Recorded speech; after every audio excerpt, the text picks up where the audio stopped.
guys, and welcome to my January review video. Firstly, I must apologize that this video is so late, but I first filmed this as a sit down video and I was just not happy with how boring it was. So I thought, let me spice it up a little and actually use some footage of me just unwinding on a random Sunday afternoon, because this is also a video of how I just unwind and take stock of my month. So January, there are a few lessons that I've learned. So with these review videos, my plan is to share whether it is chartered accountancy or career related lessons or motherhood related lessons or lessons related to my personal finances, things that I've done right and things that I've done wrong, and where I think I could improve. And do note that those won't necessarily be financial advice, but it will be my personal experiences. So, firstly, I learned that I need to say no. So, I've declared this as the year of no when it comes to my finances. And let me explain this. There's that Shonda Rhimes book, The Year of Yes. So, I'm just having a play on that, saying the year of no.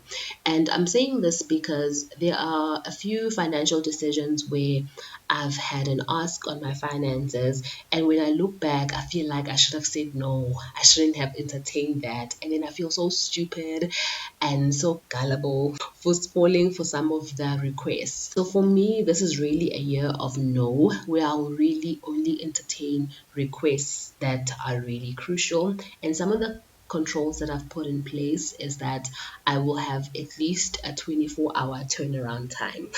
I've seen that the requests that I have entertained and have regretted have mainly been rushed. I need this now. It must happen now. So those rushed decisions or money requests, I really don't want to entertain anymore. I need to give myself at least a minimum 24-hour turnaround time so that I can just process the request. The second control is to run it past someone or have someone that I'm accountable to.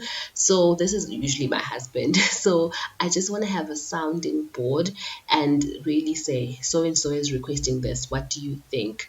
Because I don't want to be making overly sympathetic or overly empathetic decisions where I just want to give out of guilt or whatever. I'm very easily manipulated. Now I'm showing my weaknesses, but I just don't want to fall into that trap. So that was one major trap that I fell into in January and a little bit more in 2022, and I just don't want that going forward. The second lesson is that I exhausted my emergency fund but was able to clear it up when I was paid. And I'm quite proud of having done that in January, because remember, I had shared in my December review that I had this gaping hole in my finances because of a delayed payment in terms of my stokvel funds. So I was able to not blow my stokvel funds when they finally landed in January, but I was actually able to fill the holes that I had opened up. So I'm quite proud of myself for that. And the third lesson is that I learned, or I got a new appreciation for my husband being my emergency fund too. So it just dawned on me afresh that he's really also my emergency fund, because he's someone that I can lean on if things are shaky and I'm not doing very well financially at any point in time, because I know myself, I would never, ever, ever ask anyone for financial assistance. So knowing that my better half is that person for me, I think that's really comforting to know. And I know that God will always provide for me. That's why asking someone else is just not in my nature. But I just know that another way of God providing for me is through my husband. And I'm really grateful for that. Being married is a blessing. And that's just one of the glaring lessons that I learned in January when things were tough financially. But one thing to note with that is that the danger in your spouse being your emergency fund is that you are also their emergency fund.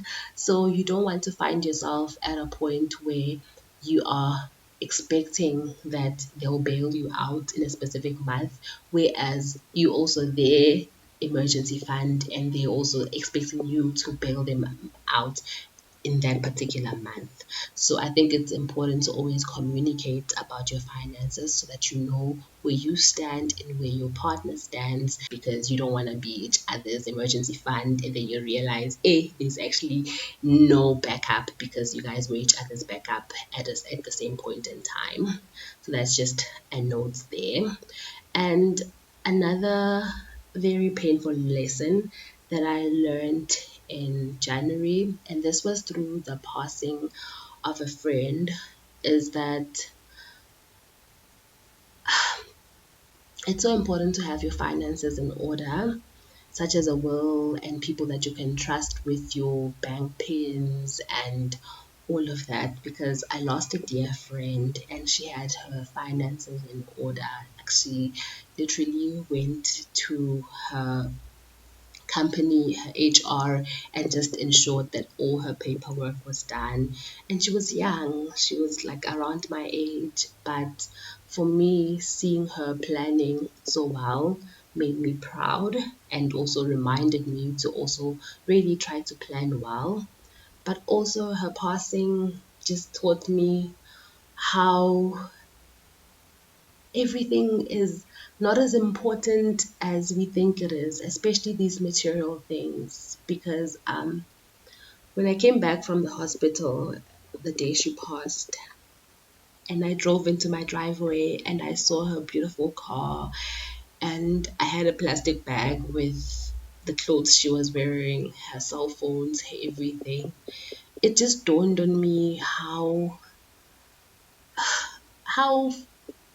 futile everything really is, or how much these material possessions don't really matter in the grander state of things.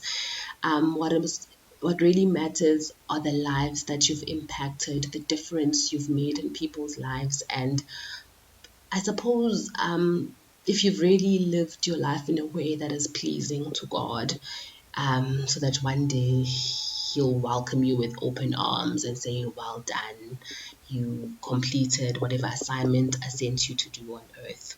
So for me, that was really grounding. And I'm always speaking about wealth and doing better and pushing for your goals. But this just grounded me and gave me a sense of don't chase so much, man. It's not so important. There's also that verse in Ecclesiastes chapter 1, verse 2, which says, vanity of vanities, all is vanity, which means everything will disappear. We will leave everything behind, including the children that we love so much, all our possessions, everything. So for me, that was one huge lesson in January that, yeah, all is vanity, and I must just really focus on the quality of relationships and the quality of the life that I live and not focus too much on the material things. And this also speaks to my final point, which is also the lesson that I must consider the Lord more in my planning, in the things that I want to do, because I was so ready to share a video on my vision board, how I plan goals for the year. I had so much planned for my channel, but while I was busy with that planning, the Lord just convicted me.